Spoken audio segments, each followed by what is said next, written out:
Hold the camera. Let's talk about that. How's it going up there on the Are you guys good? Yeah, we're gonna fucking DoorDash right now.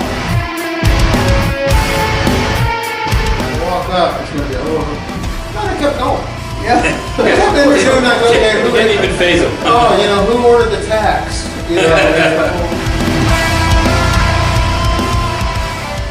Hey everybody, welcome to the Shank Redemption podcast. We have got an amazing podcast tonight. This is going to be the first of what I hope are many visits with, we call him the Guru. He is a legend in the Midwest, specifically Indianapolis comedy scene. But we've got with us Gerry Gobel. Yay. Thanks for having me on, Sean. But before we get into it, I got to go through a few of the sponsors and things. So first off, I want to give a big shout out to Black Label Chronometers. Black Label Chronometers run by Ryan M. Babb, and what he does is Ryan will take old LPs and he will make a custom clock for you, whatever design you want. He does it on the cheap. They're beautiful. I've got one. JG has one. They're great. And you just have to give them designs. And if you use the code Shank15, that's SHANK15, you will get a discount. And I also want to give a big shout out to my boys at myvibe.com. That's myvyv.com. Now, what is MyVibe? Well, if you're having the 2 o'clock slumps at the office, or you're just tired and you want to get good pick me up, MyVibe, they're a little basically smelling salts. You crack in the middle of the day, hit you with a strong scent, wakes you right up, blasts you back into reality. And if you use, again, the code SHANK15, that's Shank15, you will get a discount. But go to myvibe.com. And also a quick shout out to MSH.com. That's Meat So Horny. They don't sponsor me. I just really like their spices. So, all right. Gotten through all of that in more than one breath. But Gerry, thank you so much. Thanks for having me, Sean. All right. Thanks for having me on. I appreciate you. I love your sponsors, dude. I'm like, that's great. Anytime you can do any kind of cracking and snorting, I'm down. I'm like, never done it with a meat tenderizer before. I guess it's the first time for everything. Well, so. Meat tenderizers, they just really hit you with that nice, and then you're smelling beef jerky all day. Right. All right. So, Gerry, could you tell my listeners just a little bit about yourself? Because, I could go on and on for all the years I've known you. He's one of my oldest friends. We've known each other for almost 30 years. But, give us kind of the CV of Gerry Gobel. I would say I'd start out with clinically insane. And that's just a starter point. I guess I'm a comedy fanatic. I started out getting beat up for comic books as a kid. And then once I ran out of Richie Rich, I had to learn to tell jokes. So comedy has been a sort of a lifelong self-preservation thing for me. So I don't really look at it for the money as much as I do for saving my own life. I love public performing because of the adrenaline rush. I'm not really, again, in it for the money. I'm in it for the drug transaction. And I guess the thing is I had a teaching degree that I didn't use once I got out of Purdue. I didn't want to be somebody else's trauma, because that seemed like that's everything I was hearing was like, oh yeah, go to school and be traumatized. And here's the guy that's going to live in your memories forever. And that would have been me. So I was like, screw that. So I've taken a different course, but now I'm like, I teach writing workshops.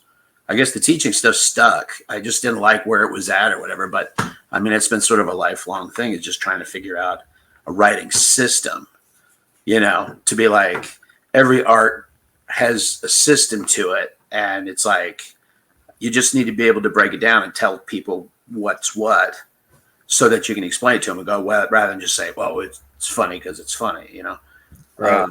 But I did some improv early on at Purdue.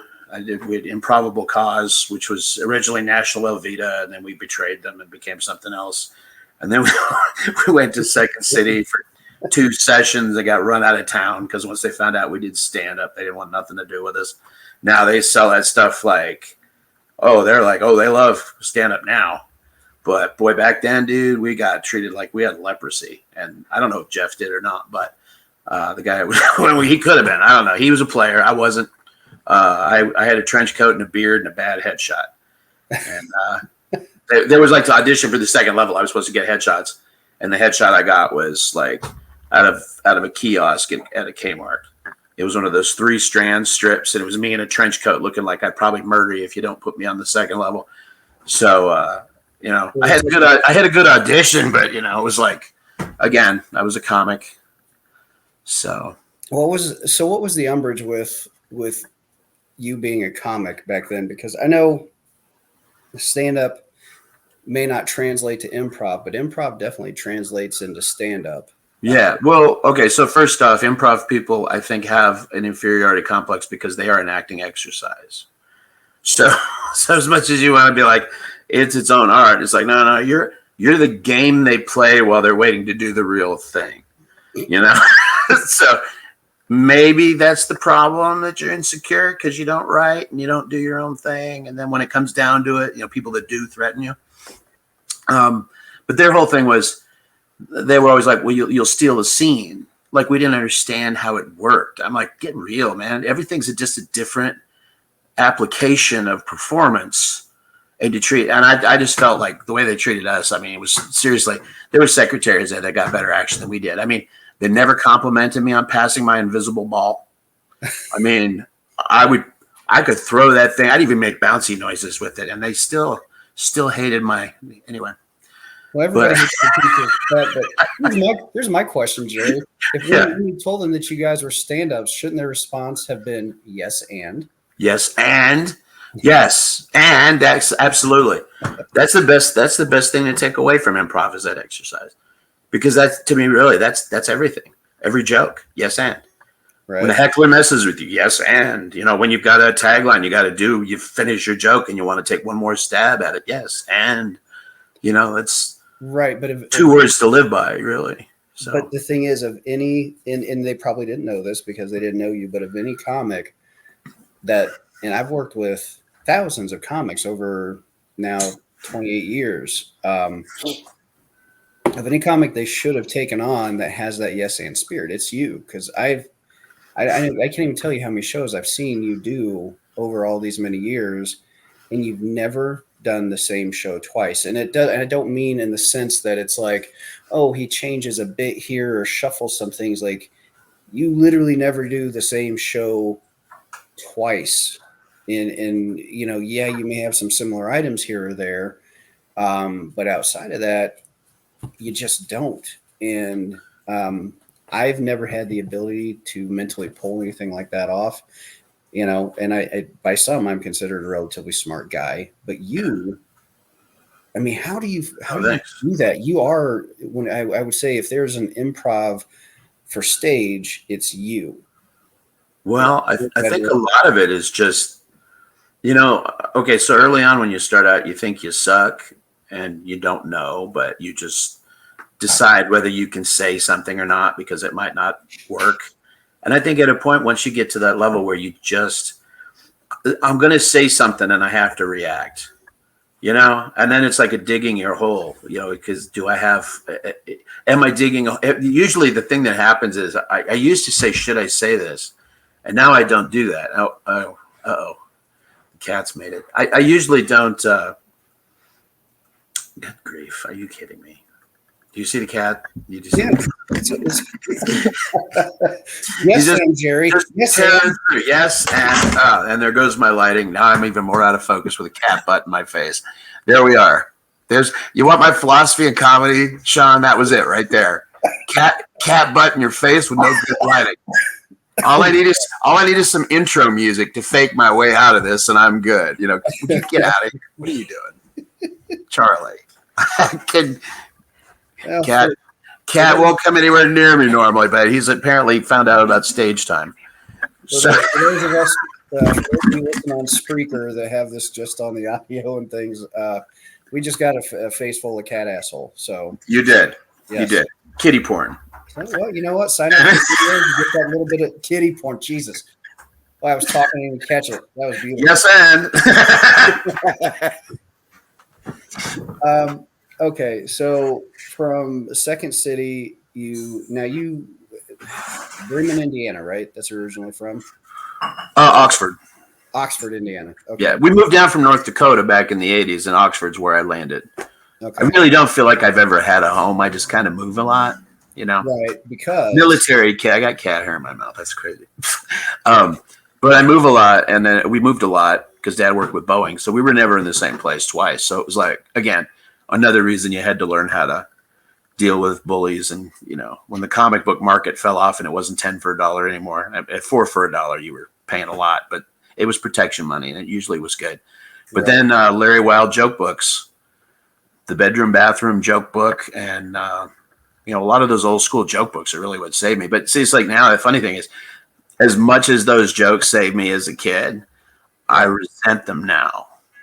Because when guys are like, "Oh, here's jokes," I'm like, "It's write your own. It's be your own thing." I guess it's that thing where it's like, it's a good training thing to do, to practice telling jokes. At least what I started doing for the class is I would buy joke books and we shred them in the class, and then I give everybody a part of the book and tell them to fix it. And then it would be like, you can't use this on stage, but it's a good writing exercise to see like where you can get rid of fat. Right. Because everything comes down to word economy ultimately. I mean, word economy, rhythm. You get a cadence going. Once your cadence is going, it's almost just like freestyle rap. That's really all. For me, it is. And I don't disagree, but I would think too, part of the problem with those old joke books, not to discount, I guess, some level of appreciation for what they provided to us at the time. Right. It's like, horse walks in the bar, bartender says, "Hey, why the long face?" Okay. Right. The umbrage that I take with those books is, and I've used umbrage twice, holy cow, is that we talked about this too before, because you and I came up in the same classes and learned, from at the time, outside of that Judy Carter stuff that happened, was Ty Wilson, right? Yeah. Yep. But there's like this national level sense of humor, which is like, on Mondays, "Hey, working hard, hardly working." Beep, beep, beep, beep. Right. And, those books cater to that level of humor, not to be bougie or elitist, but it's just actual dyed-in-the-wool comics are on a different wavelength. Yeah. Than that level. And, I've always been, it's one of the things, actually, I'm getting my PhD in psychology, and I'm focusing on the psychology of humor. And this is one of the things I've wondered about, and I want to ask you about, is what is that separation? Are these folks just NPCs, and they just, that's where the water in their humor harbor gets to, and they're like, that's it? Because I've had very little luck seeing anybody break through that water that has that level of humor. Yeah. Well, and again, there's no real support for it. So like the learning curve of doing that, you're gonna have to get out of here, buddy. The learning curve for that is so steep anymore. You don't have chances to fuck up. If you go out to a room for the first time, you do badly, they kick you out and they don't want you to come back again, because there's no safe place to learn to fail. I feel like that's the biggest problem with most stand-up. That's why the open mic thing is so brutal sometimes, is because it's like, when you're in the process of finding your voice, you got to be able to do it in public, and nobody wants to be around a guy who doesn't get it done, so they'll push you away. But then you might figure it out, I don't know. I feel a lot of it is just because people don't, they don't contemplate, first off, what the long-term ramifications of stand-up are. Like, it's like an advanced thinker thinks about it in terms of, it's a freedom of speech thing. It's about my personality. It's about me putting me in my act.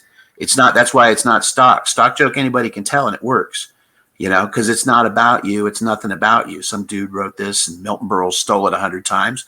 And now you're telling it again, and it doesn't have any connection to you. And I feel like the connection part, if you really want the good drug transaction, if you really want the crowd to pop, it's got to be personal. You can't throw stuff that's not, if you're not throwing parts of yourself at the crowd, they're not going to have anything to eat. That's okay. So two things that you said, and a great point. First of all, with cannibalism. Well, Christopher Titus said the same thing to me after back when we had Crackers at the Keystone. The original Crackers was there. At the end of that run, however long it was, we had a great time hanging out, blah blah blah, and he says to me at the end of it, he goes, man, I don't know you at all.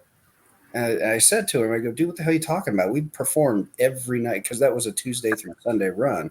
Yeah. So we've hung out every single night. You've taken me to show me like classic cars and all that stuff that he was into. He goes, no, stupid. He goes, on stage, he goes, I have no idea who you are. Right.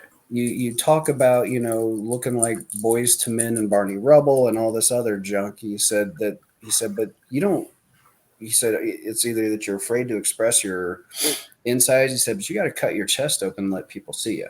Yeah. Yeah. Right.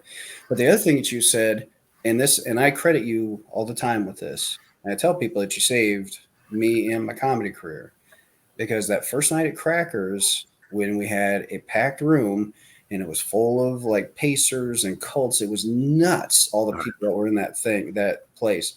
And nowadays, I would dismantle that room. But that night, I got 3 laughs in 5 minutes, and they were like, and when I walked off stage, I was going to walk out the door and be like, you know what? This is not for me. I'm good. But you grabbed me and you said, don't quit. You have funny stuff to say. You just don't know how to get there yet. Right. And then you took me under your wing, and Del Mar and Troy was there, and we got Michael Batts coming in, and Ron Wallace and Tony Crawford and Eric Hottie, the Rat Pack of Indy and all that stuff.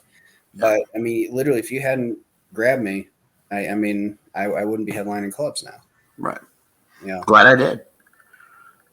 And you know what? And I was wearing a silk shirt probably, and I had mousse in my hair. So that tells you how long ago it was. So you probably would. That's when you get touched by a strange man with mousse in his hair and a silk shirt after a comedy show. You want to keep going. Probably that I was a fairy godfather. You'd be like, oh, yeah, he's kind of funny. He's funny. He's funny in a way that, I don't know. It's kind of funny, right? But I felt like for a long time in the comedy scene, quotation marks, comedy scene, at least in Indianapolis, I talked a lot of comics off the roof. Because I think really that's the thing. There's no tech support. If it don't work, you don't have anybody to come back to. And that's the biggest thing I tell guys now is quit beating yourself up after the show. You did a set. You're not happy with it. It wasn't perfect. You forgot something. Shut the fuck up. Right. Enjoy it. You just survived something everybody's scared to do. It's like jumping out of a plane with a parachute and go, well, I didn't land in the right spot. Fuck. You just did it. What do you know? People get so hung up on the little things, they don't appreciate why you should be there. Right. And like I said, I'm there for the drugs, the transaction, And if the transaction's good, everybody's going to want a taste of it. Right. Because it's where the fun is at. So if you got the fun, you got the funny, the money will follow. So putting the money first never makes any sense to me because it's like you don't have a product to sell. Right. It's like being a Girl Scout with no cookies. Yeah, okay, sure, you look cute in your outfit, but you ain't selling shit. And now I'm going to probably get T-shirts. So I want merchandise. I want to do bumper stickers, and I want to do T-shirts. And it was so funny. I was going to go back and come out with like old videotapes, just try to sell videotapes at the show, just to see if anybody's even got the technology. I'll be like, I'll bring one beta tape. I'll be like, here's my show from 1902. Or, you remember those 10-minute tapes that we had at Crackers? Oh my gosh, yeah. I got so many of those upstairs right now. I still got to get them out. It's like I got so much. That's another thing I would tell new comics is find a medium that's not going to die to record your stuff on. Because I'm like, I've got old tape recorders. I'm going to have that you couldn't download from them. You just record on them, and then you had to. Like, I can't throw it away now. It's it's heirloom material. I could lose the one joke that's going to make me. So I got 8 crates of shit upstairs that I haven't ever gone through because it might be worth something someday. You think you've got to get her done floating around in the air? Somewhere up there. There's the Northwest Passage of jokes. It'll help me get back to the end. Be like that one joke I'll never have. Archibald Bersall. I'll do one joke at the end, and that'll be the one everybody knows me for. I need a legacy joke is what I need. I need because the hanging thing is fun, but nobody remembers Michael Hutchinson anymore. So So I keep hoping for Gitmo hangings because then that'll change everything. Once people start getting hung for stuff at Gitmo, act is going to blow right up. I'll be able to do 30 or 40 different hangings in one night, and nobody will know who they are probably, but I'll be happy. Human depravity is cyclical, so right. It'll come around again. all right. So, and I'm not, and this is unfortunately, I'm going to try to keep this thing to an hour. So I want to touch on something that you said. Comedy is about freedom of speech. Yeah. And I'm going to read something, and I want to get your take on this. Now, for you guys and gals listening, there's a comedy club, and I have no problem calling them out because I could give two shits if they ever book me or if any clubs in Seattle ever book me. I do not care. I have plenty of clubs that like me. I like them. I don't need them. All right. So it's Capitol Hill Comedy Bar in Seattle. These are the people that did this. As soon as I saw this thing, we researched it, found it out, and I called them out on every thread I could find. Do not care because they deserve to be called out on this. But this was on a comic. His name's Jim Florentine. It was on his social media. And Luis Gomez, Dave Smith, and Kurt Metzger all find themselves in the same boat with what I'm about to read to you. This is a message that Jim got from Capitol Hill after they canceled his shows, trying to cancel him. It says, message, and this is from Jim Florentine's social media, message from the Comedy Club. After careful consideration and discussions with our team, investors, local comedians, and neighborhood advocacy groups, already a red flag, we've encountered a challenging situation that requires us to revisit the planned shows. Capitol Hill is known for its progressive values, and we've received significant feedback expressing concerns about the alignment of these upcoming shows with the neighborhood ethos. This feedback includes concerns from local advocacy groups that are deeply embedded in our community and work towards upholding its values. Given the feedback and to avoid any potential negative impact on both our club and the artists involved, as well as to maintain the harmony within our community, we believe the most responsible course of action is to not move forward with the shows for Dave Smith, Luis Gomez, Jim Florentine, and sadly, Kurt Metzger. So Kurt Metzger's was the only one that they said sadly with, okay? Right. This decision was not made lightly, and we want to ensure it does not reflect on your talent and the quality of your work, but it is instead a reflection of our commitment to our community's values. Huh. We will also ensure that any tickets sold are refunded promptly to our patrons, and we will communicate this decision to them with the sensitivity and respect it deserves. We truly value the art of comedy. Do they? Yeah, that they're doing the backpedaling like, look, we get jokes. We like humor. Yeah. We value the art of comedy and the diverse perspectives it brings to our lives. It is our hope that we can find a way to work together in the future under different circumstances. In the meantime, we are committed to making this transition as smooth as possible and are here to discuss any concerns or questions you may have. Thank you for your understanding and your incredible contributions to the world of comedy. We wish you all the best in your upcoming projects and hope to have the opportunity to collaborate in the future. And how is that even going to be possible? If the material that they're doing goes against the community, then how will they ever be able to? I mean, it's like such a backpedal. It's so typical. Isn't that where Chaz was? The Chomp Zone? Wasn't that the same part of Portland? Is that where Capitol? Why is it called Capitol? Yeah. Okay, so basically, you're talking about people that want to live like in Mad Max or The Road Warrior. Mm-hmm. Don't really care for comedy that may or may not reflect their ethos. Are you fucking kidding me? Get a grip. Honestly, I would love to put a live stream in their club and watch all the comics. I think they should all be exposed for what they are. If you're the agenda, then you should be what's on the front burner, right? I mean, you're the ones that we should all be seeing how funny you guys are because of your ethos. No, I'd bring these guys out in front and I'd Umber Hulk them. I'd be like, Umbridge is all right, man. Unbelievable. It's just unbelievable. And they can write that with a straight face. Mm-hmm. But then that tells you about the people. They want, well, we don't disrespect you, but people that don't buy tickets complain. And now we can't have you show up and perform because, I mean, people that don't buy tickets complained. Yeah, that's the most ridiculous. Yeah. How long have these guys been around? What's the background on the club? How long they been around? Oh, I did not research the club. I just know that this has hit social media and it has caught fire everywhere. There are people that support the club and they're like, you know, if you can't be nice on stage, then you're not screw you. If you don't, you got to people got to be nice to be doing comedy. Fuck you. Fuck you. You deserve the biggest fuck you of all. If that's how you feel about comedy, you think that comedy caters to your feelings? Get a grip, get a bubble, get a pillow. Get the hell out of town. Can't wait to see you guys all sit there in silence for the evening as you try to decipher what is funny.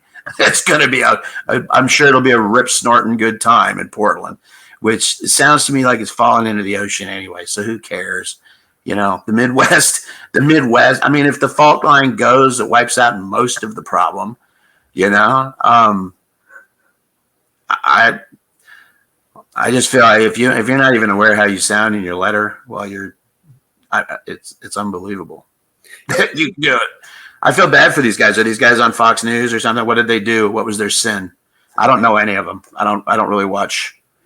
I am aware of Florentine and Metzger, but I've only ever heard of them as like being funny comics. I am not aware of them being, you know, particularly, you know, where they, you know, they're polarizing or anything like that. They're just stand-ups. Now they may get on stage and be frothingly right wing, but that is not my understanding of them.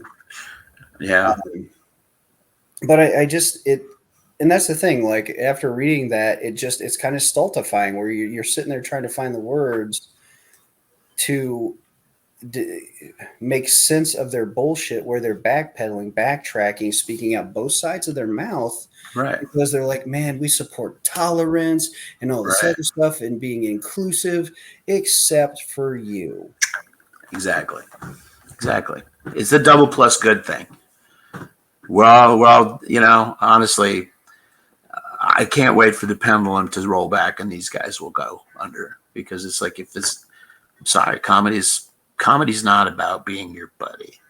It's never been. It's about calling you out, calling your friends out, calling everybody out.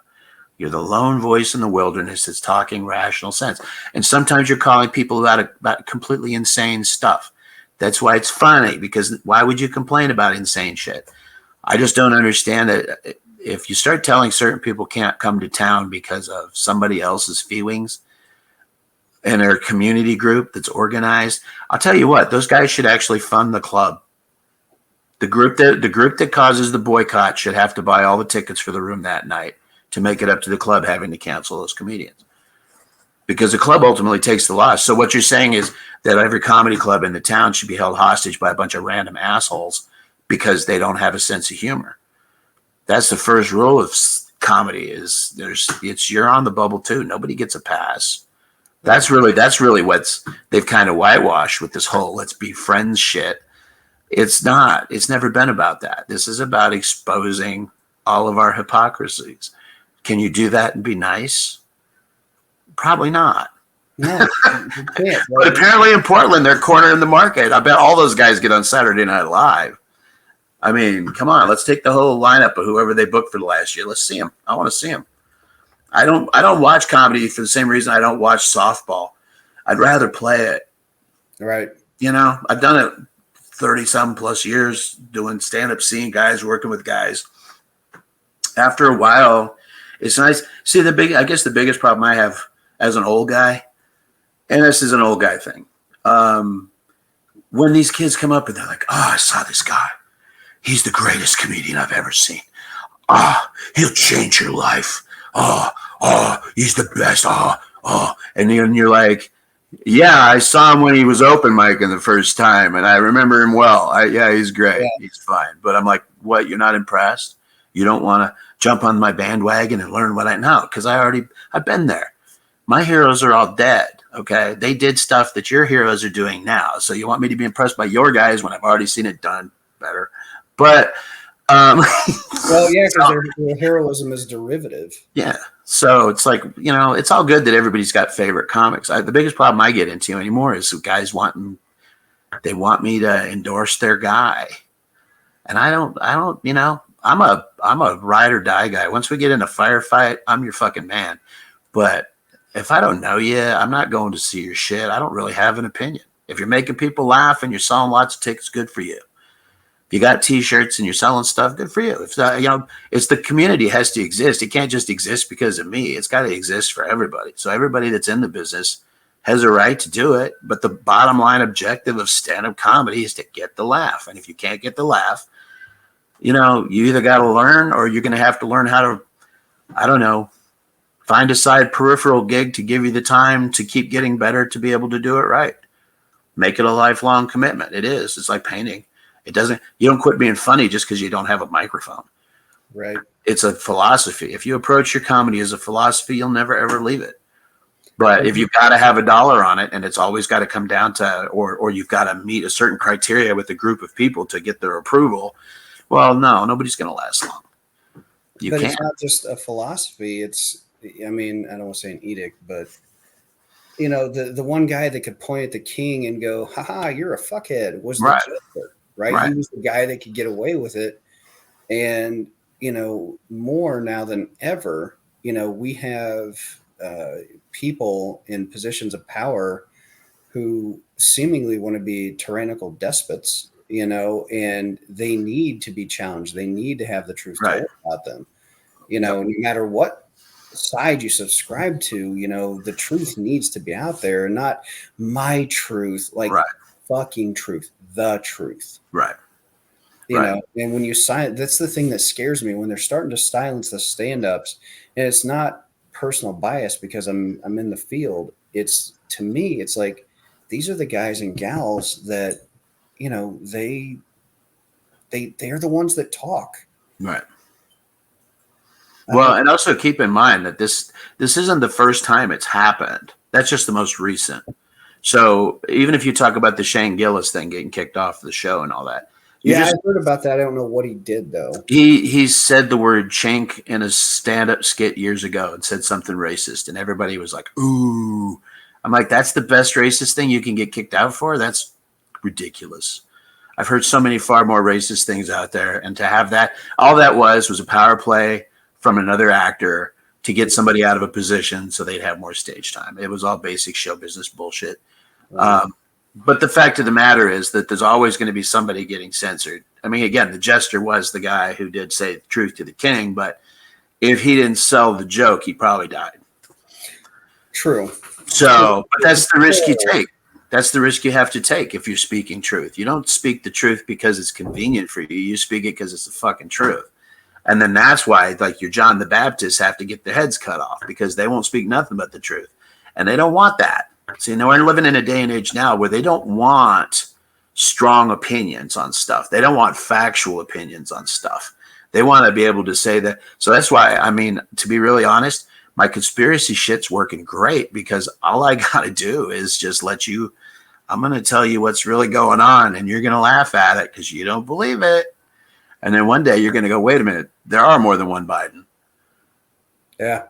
And you're going to be like, oh, what's that with his ear? Oh, is something going on with his ear? Well, because it's a mask and he's been dead for years. And surprise, why are there 3 or 4 different Bidens? They got different foreheads. The guy that rides the bike's got the hairiest legs, But that's the kind of stuff that's like, anymore. Now that's the way we can manipulate it. Is the search for stand-up is always a search for manipulation to circumvent the norms. So when they had 3 TV stations and Saturday Night Live guys wanted to sneak jokes on, they had to go through standards and practices who would sit there during the show and they would listen to every word. Back when Saturday Night Live was decent, the early days. And even the early days, don't get me wrong, the first 5 years, there's a lot of shit in the first 5 years. The Muppets were on that. A lot of people don't know that.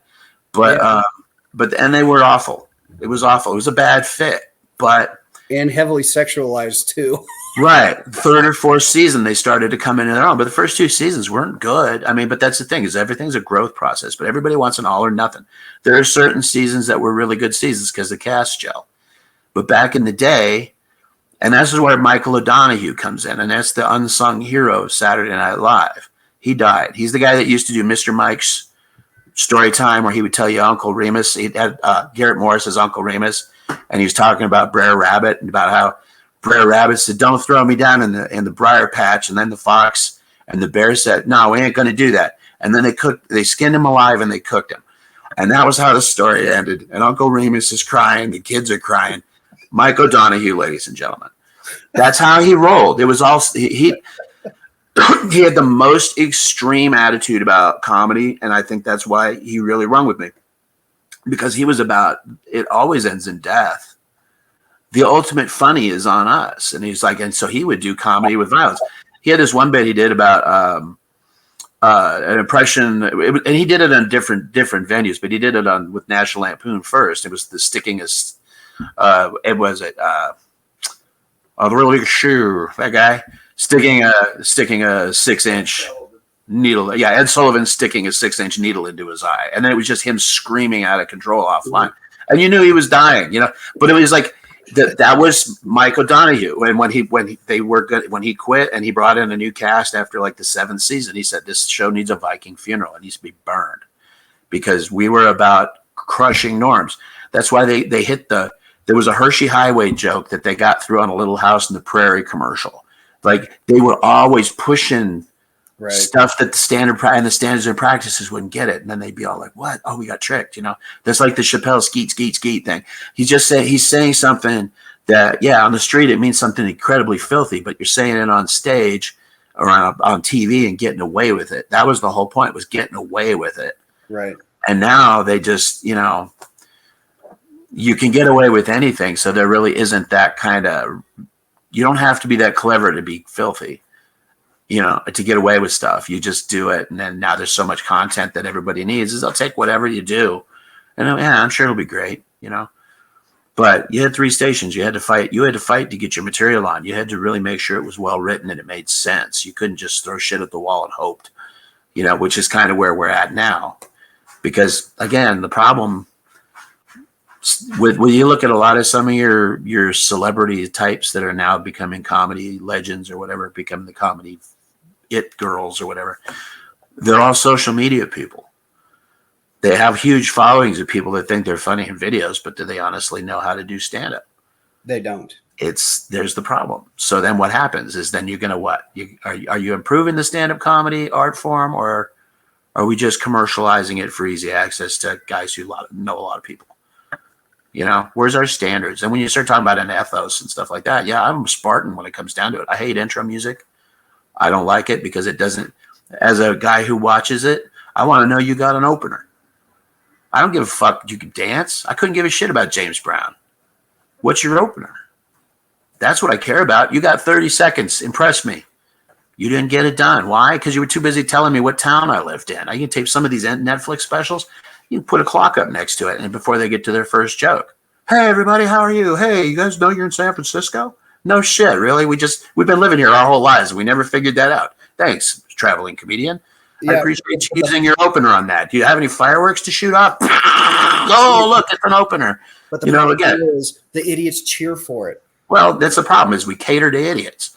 When you cater to idiots, what you get is the stuff that idiots like, and it doesn't mean it's good. I mean, there's no standards. That's why I would say, like, when you start talking like Spartans, like you could be a regular fighter or you could be a Spartan. You do it the hard way on purpose. Yeah, it took you a little longer, but when it was done, you could kill the room without thinking twice about it because you did the work. You did the Rocky workouts. You did the hero's quest. You did all this stuff to become the hero. And now you can do it at will because you are seasoned in it. And these guys don't get seasoned. They just get, oh, hey, I'm going to go up. And then, like they'll do stuff and it's like, I don't know. I saw Matt Rife's special. I got 17 minutes into it and I quit. Yeah. The first joke isn't his. He bought it from somebody because that's not his joke. I've heard that joke somewhere before. Right. And then it was after that. It was like, you're a lucky open micer. I don't know what you did. You got a lot of followers. Groovy. You got a chin exerciser that gives you that weird deformed head. Awesome. I think you're a lizard person and you drop your lower jaw and eat large gerbils at night. That's what I think. But that's how you get famous in Hollywood, Anyway, that's a side note. I don't know. I didn't care. You know what the thing is? I didn't care so much about this guy that I didn't even go to look at his closer, because there's the two parts I'll look at on the special. Mm-hmm. I'll look at your opener and I'll look at your closer, because your closer should be the best bit in your act for that night. Your opener should be your second best. Right. So watching those two bits tells me what you got. And if you ain't got anything up front, then there's probably nothing in the tank. And I couldn't even make it to that. And I don't know Matt Rife. I don't know him. I don't care. Doesn't mean nothing to me. He could be rich and famous and, I don't know, bite the heads off bats. Couldn't give a shit.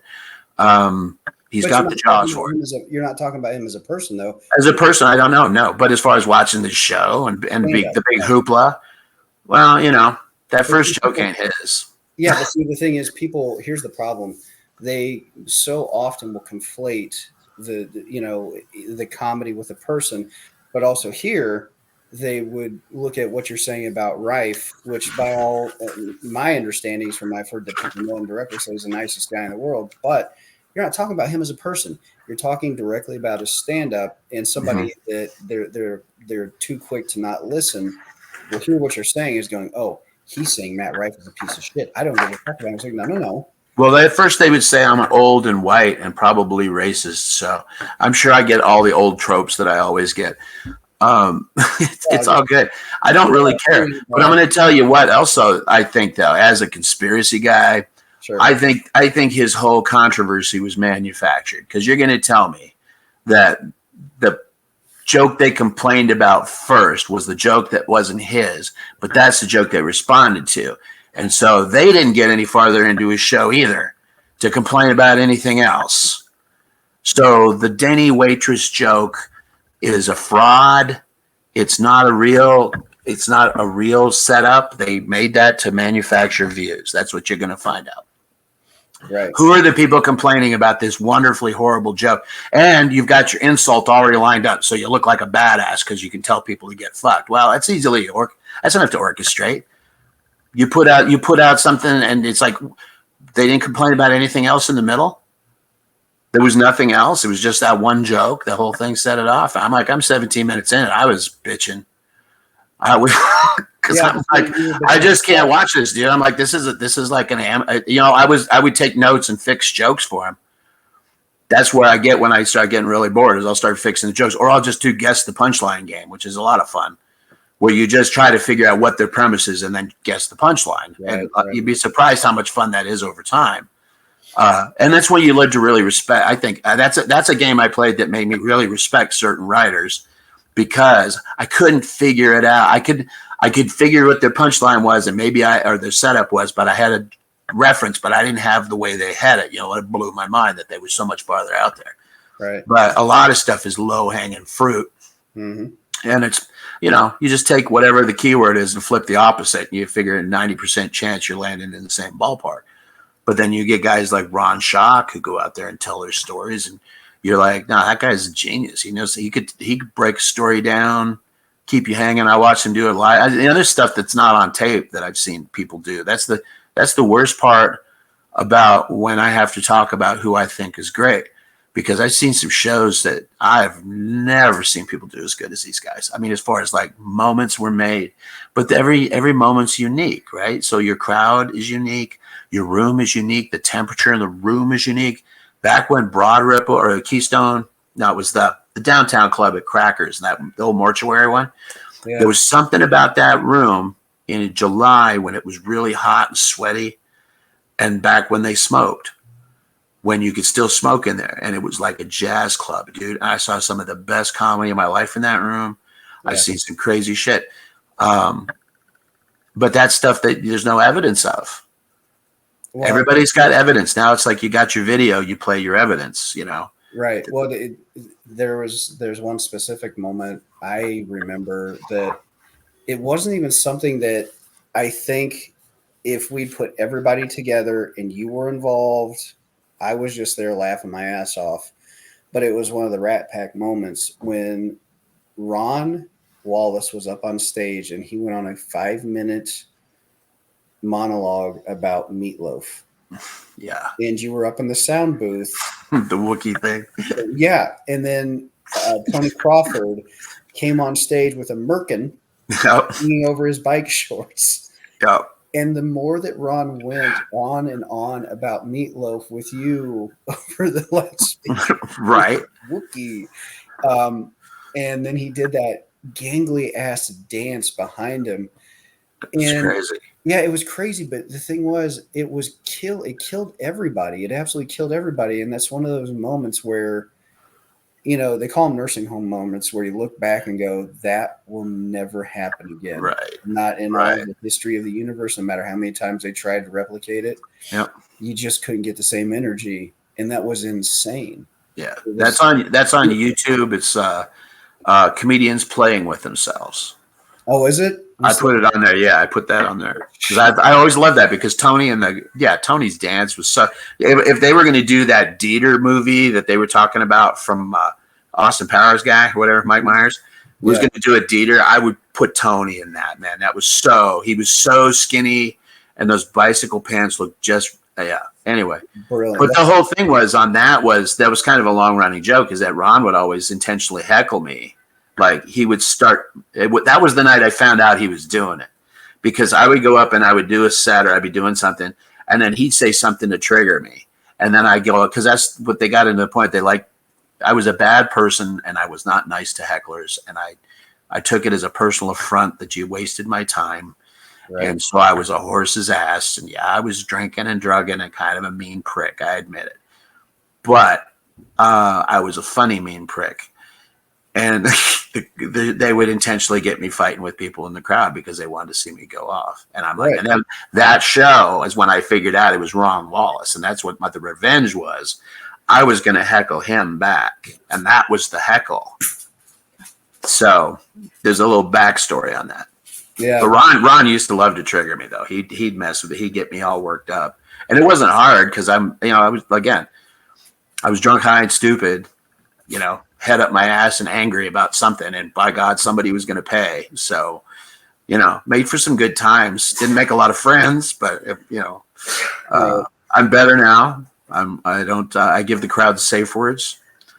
I decided it was safer just to be like, hey man, you guys need a safe word. So whenever I tell them it's kumquat. So I'm like, and then I'll make them say it. And I'll do the crowd thing, kumquat, say kumquat. And then they'll go, I say, you sound like a bunch of ducks. And it's fine. Because then I know if I hear it, I'm going to say it anyway. Because now I know I'm really going to say it. So it's not really a safe word. It's a trick. But I don't know. I'm nicer than I used to be. I'm not as juiced up and angry. I guess there's a point when you get, I don't know, maybe it's the gross phase. I think everybody that stays in the business eventually has the ego trip. Where you're infant terrible or whatever, where, things start going good. You start thinking specifically about, because I used to be really career driven and everything and bios and headshots and, was working the road for a long time. But then it was just like, I'm more interested in getting off. So I don't have to travel to do, that's what we're doing at Crackers right now. It's been great. I'm sort of the permanent feature now, but, but it's a lot of fun. I still find new things to laugh about every day. I guess that's why I enjoy it so much. That's why it's a good life choice for everybody, I guess. But once you get the ego out of the way, and that's a lesson to be learned. Everybody's got to learn that lesson. Everybody has to, because you can tell people don't get a big head, but you're gonna have it. It's not a natural condition to have people come up to you and blow smoke up your ass and tell you how much they love you, and then eventually you start to believe it. And I think that's when Crackers, that point when we were there, is where it started to get to be like, we were running a good open mic and we were getting people a lot of stage time and people were getting work. And at that point, everybody that wanted work was my friend, sort of. They were, as far as they needed you, they used you. And then you realize, that's the part where you start to get kind of jaded. I feel like at that point I was kind of, is this the business you really want to be in? It's insanely narcissistic, I'm told. I don't know if I believe that or not. I've wrestled with that for years. The whole idea that is stand-up comedy in itself narcissistic. I would think if you just like to make people laugh, then it's not narcissistic. It's more of a giving thing.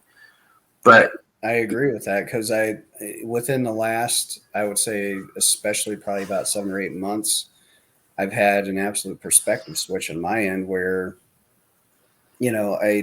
I used to be angry. I had shit to prove, because of all the bullying and stuff, coming up and all those things. And I had my finger in the face of all the kids I grew up with, for years. And then it became fun, and then it became work. And then, I had this kind of epiphany back in 2018 when I headlined a theater near where I grew up, and all the kids came out from my high school and saw me. And then after that, I didn't know what the fuck to do. I even told Mike Barnett, said, I don't know what to do now. And then it started to become this thing where, it became altruistic. And now before I go on stage, I try to remind myself, like, what, this isn't about me anymore.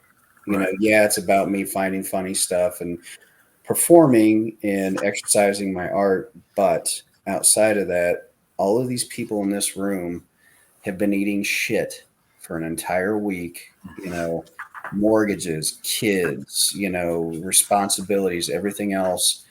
And they come crawling in there, most of them, not the drunk assholes, but most of them. And they're just trying to find some relief.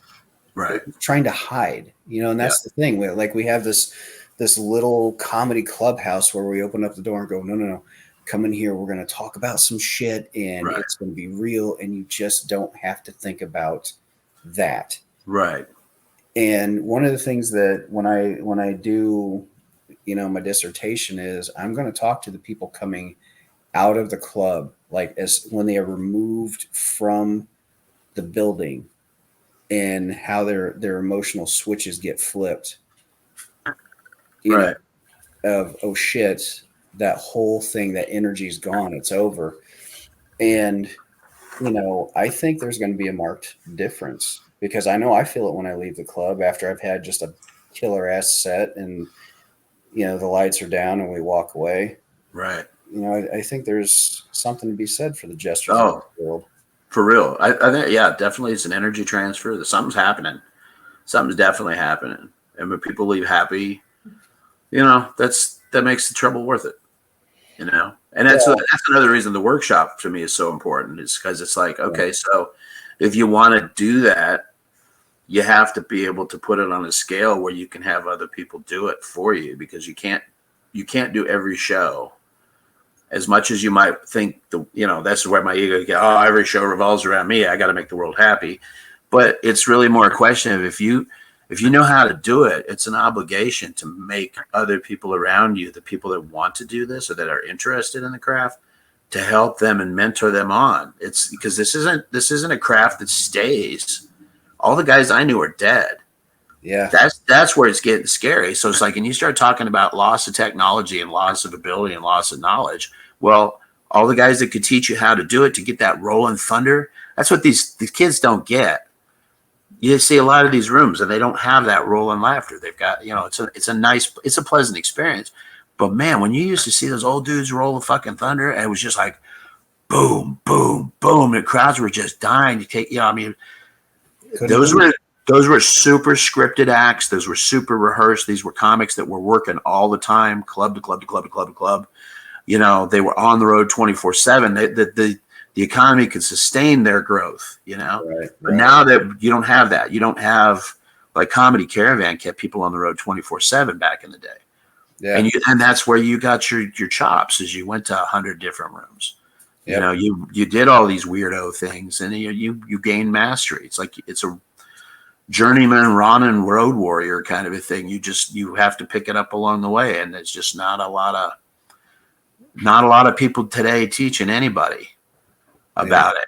And that's what's concerning to me, because then what it does is it sets the positioning up of the social media personalities being the ones that really are what comedy is, because they're the only ones available to do it. They can pack a room, because you can be the most funny person in the room, but if you can't put an ass in a seat, it doesn't make a difference. But you got a guy out here who thumbs himself on public for 6-second videos, and then he can get 100 people in the room. Well, who are they going to book? Right. Business has to survive. But then I feel like it's like saccharin. You feel like you're getting sugar, but it's really something that's cancerous, Yeah. and ultimately it kills your businesses. And then what do you got stuck with? You're stuck with the Capitol Hill assholes who are like, well, people complain and we don't want to have any kind of thing here. Because yeah, but who complained? See, that's my thing. Well, they don't buy tickets. See, and they kill their comedy scene. So if the scene had a chance of making any money off of those 4 guys, they should have let it happen. But they won't let it, because the problem is ultimately they're against ideas, and that makes them against comedy. They can't exist in that. That's not. You may as well put an cancer with alkaline in existence. It's not going to exist, because you don't allow the words to do what the words need to do. You're afraid of them, because your opinion is nobody can disagree with you, because it might shake your world enough to admit that you're finally wrong. Yeah, and that's what it is. Question in this country with being right. I've noticed that over the last probably 8 years. There is a. I don't understand this. Well, you put social media in with it, and people get to be correct on a daily basis and reinforce themselves. And every day it's a new thing of 40 people liked my post about social justice. So now I'm going to be more social justice because I get attention. So again, it's another toxic pill we've swallowed. And we're not, it's shock the monkey. We don't realize we're doing it to ourselves yet. We haven't figured it out, because the technology, that's why these guys that are excited about AI, I think they're stupid. I'm like, you can't copyright AI. If you can't copyright anything that's generated by AI, what good is it to make a movie that's generated by AI? You can't make any money off it. What, for views? Oh boy. You don't own anything. And that's a good way to push you out the fucking door. Because once you put all your information into AI and it knows everything you know, we don't need you. And you're not getting paid anyway. So it's a false thing. And you're going to have guys who are going to write their acts with AI. And I think most Netflix has been written with AI. There's a lot of stuff I listen to it. And it's like, I'll tell you what, here's a good poker tell for AI, especially if you're on YouTube. In YouTube, if the video is over a half an hour long, and the guy is speaking in an Irish accent or a Jamaican accent, because the words, they don't pronunciate the words right. Believe, I believe. Yeah, no, it's not, because the computer ain't figured it out yet. And you catch them in just certain words. It's all it takes is one word. I'm a guy that listens to the whole thing. If I hear the word and I know, it's AI. Right. I got your number.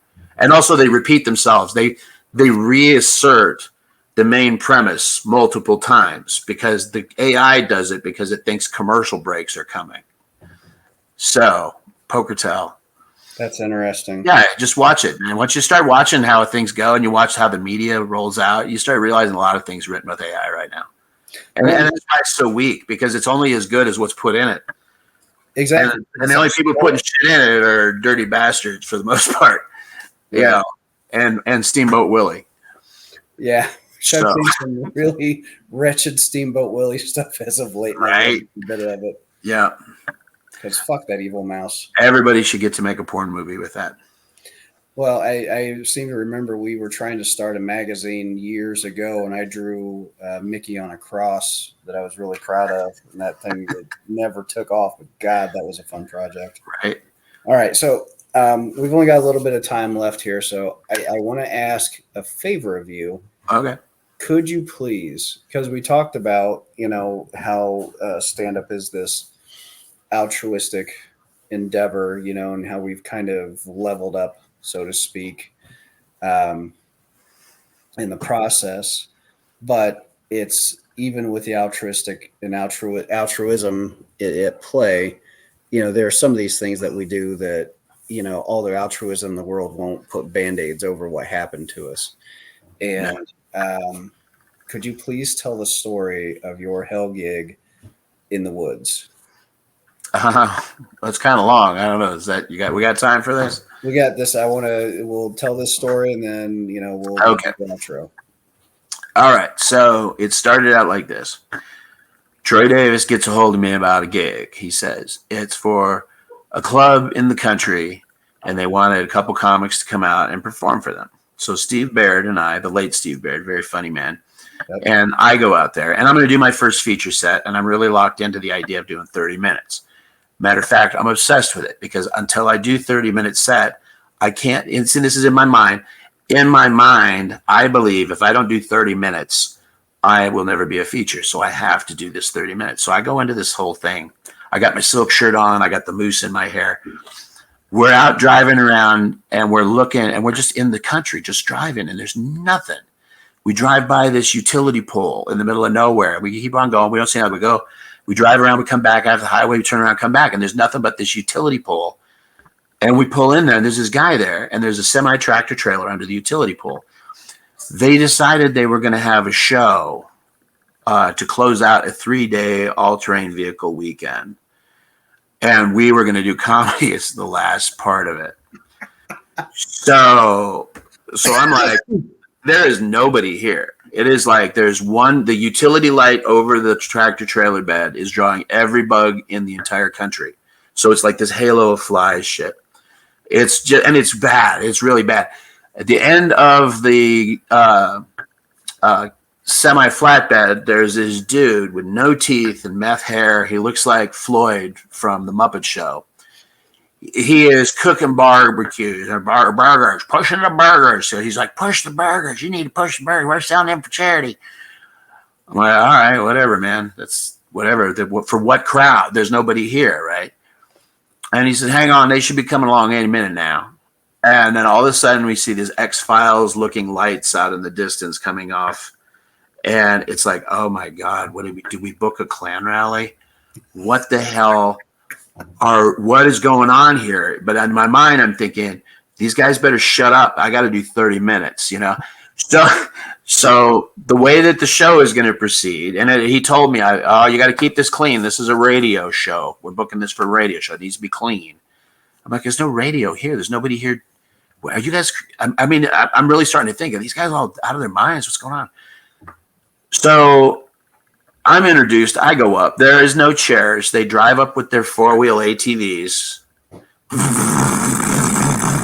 And when they decide, as I'm working and doing the jokes, that they don't like me or they got something to do or maybe they got to take a shit or something, I don't know.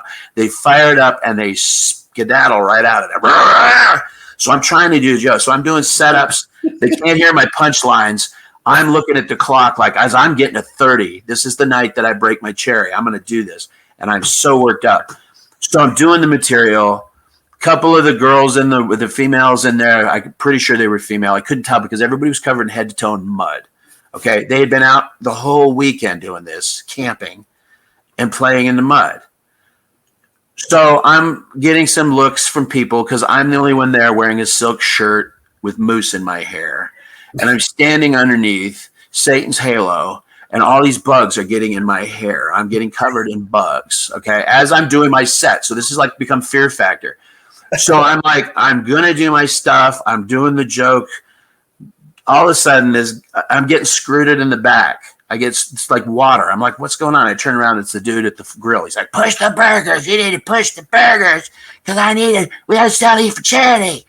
I'm like, all right. So then I do a joke about pushing the burgers. Vroom. People are driving off. I'm in the middle of a demo derby trying to do this with a halo of flies. And as I'm doing that, this guy walks out and he says, hush, hush, hush, hush, hush, bunghole. And I said, what? And he said, we're looking for something to drag through the mud hole, and you look pretty good. And I said, well, you can tell I dress this way so I could attract those of you out of the closet to me. I'm thinking I'm being a real kid, but I'm working fast. I just punch the dude. I'm off. Well, he staggers off, and he's got no shirt, no shoes, nothing. He's just pants, right? And he's just dirt. As far as I saw eyes and teeth, that's all I know. He goes back. I'm trying to do more. People are driving around. I'm getting squirted in the back again. It's the guy, push the burgers. I'm like, yeah, I'm not pushing the burgers. I'm like, I got 10 minutes left. by God, I'm almost at the Holy Land. I'm almost going to make it. So right after he squirts me, I notice this red dot on my chest. And it's going around my chest. And I'm like looking down, and it is a laser scope. And I follow the trajectory out to where the guy is sitting on the back of his 4-wheel thing with his rifle pointed at me, doing this right on my chest. Jesus Christ. And then the guy squirts me in the back again. And I just lost my mind. I really lost my mind at this point because I thought, I'm going to die. I'm getting my 30 minutes. I don't care. So the guy squirts me on the back again. And I turn around and I said, is this clean enough for your show? And he says, that's your age or your IQ. And I said, that's the number of times I banged your mom. And then these guys come off of the stage and they grab me. They literally pick me up. Everybody's got a limb, like I'm being taken off to the sacrifice pits. And they carry me off of this thing, and my flies were really upset with losing all that nice sticky hair. So they take me off of the thing. They take me back to this Quonset, which is like a big round metal building with a sliding front door. They slide the door open. They throw me in, literally. I land on my stomach, face down. I look up, and there are like 100 kids in this Quonset. And they are all filthy, and they've been here all weekend. And this is where their parents have been keeping them for the whole weekend. So I feel like I'm about to be eaten. I'm like, this is not cool. This is a Children of the Corn thing gone way south. And one of the kids walks to me and says, we were trying to decide if you're drunk or just stupid. And I was like, well, I don't care. I think I made it to 30 minutes. I think I made it to my time. But then they were like, and while this is going on, Steve Barrett has to follow up with all this complete chaos that I just was in the middle of. And I'm like, oh, well, Steve's got to do an hour of this. Right. He's got to do an hour. So I'm like, well, he goes up there. He's like, he sings Thank God I'm a Country Boy twice, does his little seizures joke, and then says good night. And they cheered him like he had just killed the Medusa. He is like, holy cow, they loved him. I mean, it was like, and then I got to argue with the guy about whether or not I even get paid. And that was my first paid feature gig. It was like, that's how it all went down. And Troy was like, well, I didn't know I thought it was a steakhouse. I'm like, yeah, funny about that. How come you didn't take the gig, Troy? I don't know. Yeah, it was another gig he did to me like that where he sent me to Illinois. He handed the gig off to somebody else. I can't remember who it was that I blamed initially. But I get out there, supposedly this steakhouse. They're doing a nooner in a steakhouse in Illinois, in the middle of the dead heart of Illinois, where it's nothing but farmers. There's nothing out there. And, of course, I didn't know that. I just thought, well, they talk about nooners and Punchline. They must be real, right? So then I drive all the way over to Illinois. I come into this old bank that's been burned out.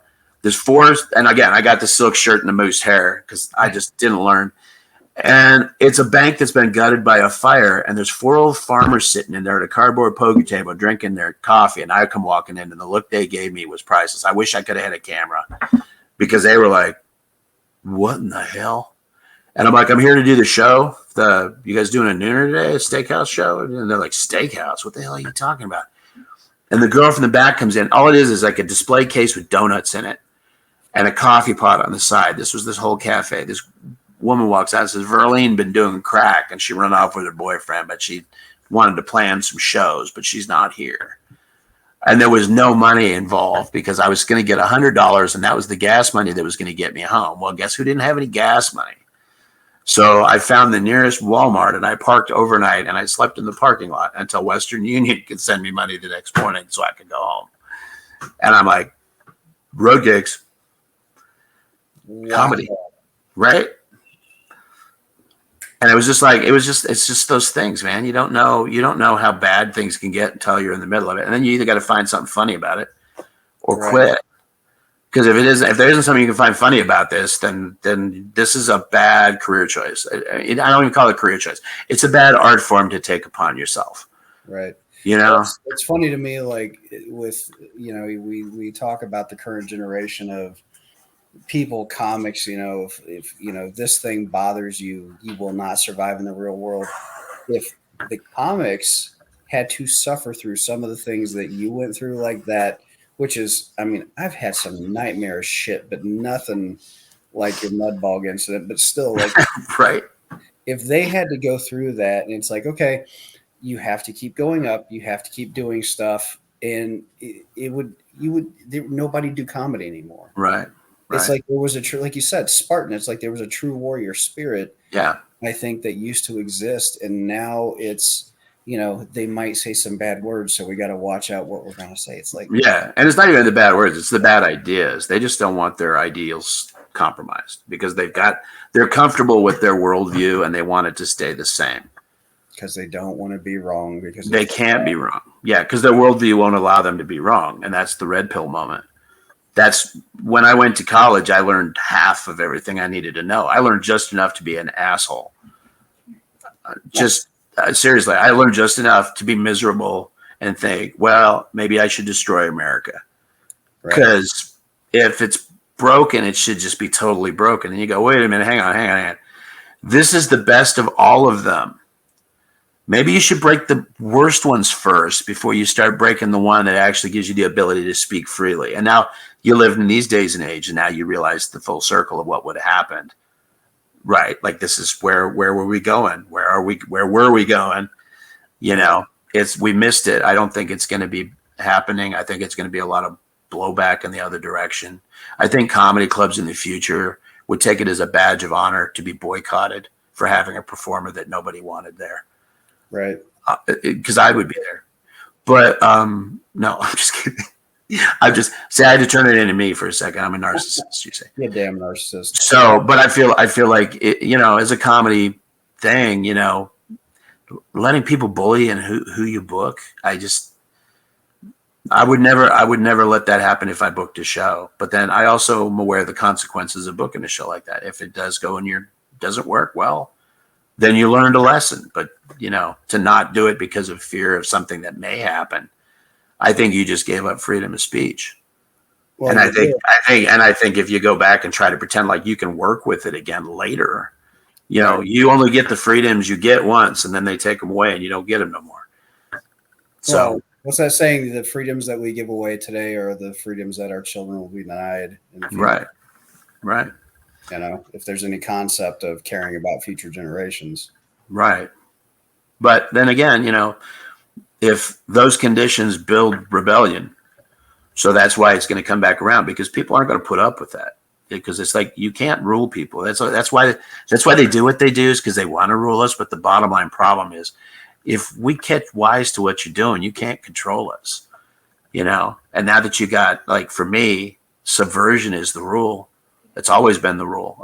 You know, but now my motives are different. My agenda is different because I've seen how wrong I was about things, you know, making people laugh. That's a high, you know, that's like medical work, you know, without the vaccines. Yeah, but, you know, we don't have to go to comedy clubs, you know, compulsory visitation of comedy clubs. Right, exactly. Otherwise, we can't buy, sell, or trade. I just imagine if I had been back on that tractor trailer trying to tell people my pronouns, I could, you know what I mean? It'd be like, if you go back in the past and look at these things, and then you go, okay, what is this thing that they're doing now?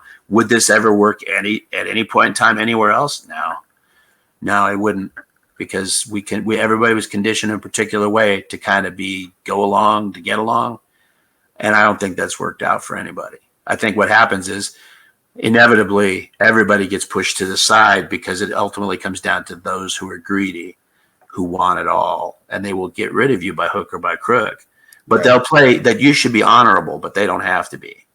Right. That's the real trick. And so for me, being able to create new writers that can work against that mentality, that's the mission statement. The mission statement is to revive the ranks of the Green Lantern Corps.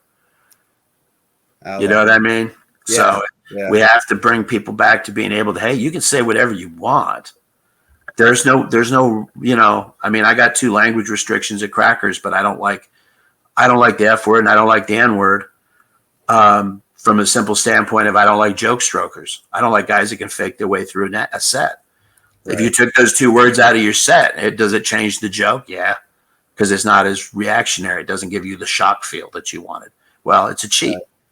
Play your intro music and drop your words. But my thing is, you develop a code of conduct and a code of honor. This is the way to do it. Can you work clean? Yeah. Do you have to? No. Right. But if you want to increase your batting average in different locations, learn to work clean. And then you find out that actually you probably weren't as dirty as you thought you were. You were just nervous.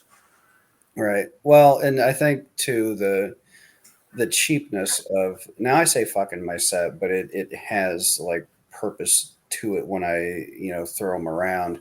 Right. But the ones that get away with it's that I'm saying in public, but I always tell students it's like it is the 6th grade mentality, and what that means is when you're in 6th grade, you learned a new word like twat, cunt, or fuck, and Right. at recess you had everybody come around the side of the school building, and you looked around to make sure the recess aides weren't around, and then you said, "I learned a new word, cunt." Right. And everybody went, "Ooh," and they laughed, and they were like, "What does that mean?" That's it's just now we're adults, and you're saying it on a stage, but it's the same situation. It's the same mentality. Yeah. Well, if you're going that low, you're looking for lowest common denominator because you're either desperate or you don't know better. Right. Because you don't have anything else to take. That's where you got to stay, and that's where you work. That's fine, I guess. But I like joke writers. People can quote a joke; they just swear otherwise. Then it's just random swearing. How do you copyright that? Fuck, I don't know. All right. All right. Well, we actually, I hate to do this because I know we could probably jaw back and forth for another hour or two, but I want to have you back. But next time we get on the podcast, I want to talk conspiracy theory. I want to talk your theories on the current administration, moon landings, all the things, and because I know of any of the human beings that I know, you dive deeper into this with intelligence and intellect and research, and logic. And I think it's something that, if people will just take the time to sit back and listen, it's going to be even better than, like Art Bell when he would bring people on. Cause it's like this, this is somebody that's actually researched. It's not just somebody with a bunch of guesswork. So, right. Thank you. I appreciate that. So, all right, folks, thank you so much for tuning in. This has been the Shank Redemption podcast. We want to say a big thank you to Gerry Gobel for spending time and, illuminating us on. You're very welcome. Comedy and stuff, man. It's been great. It was very lucid. I got to tell you, it was very interesting. Well, it's the thing is that, people have such misunderstandings about what stand-up is. And when they hear things like what you and I talked about today, it's always the same response of like, really? No shit. It's like, yeah, that's the world that we dwell in. Yeah. So definitely going to have you back. And we'll give a shout out again to sponsors, myvibe.com. Don't forget that code Shank15 and Black Label Chronometers. And don't forget Meet So Horny, msh.com. And outside of that, ladies and gentlemen, thanks so much. And remember, guess what it comes down to is get busy laughing or get busy dying.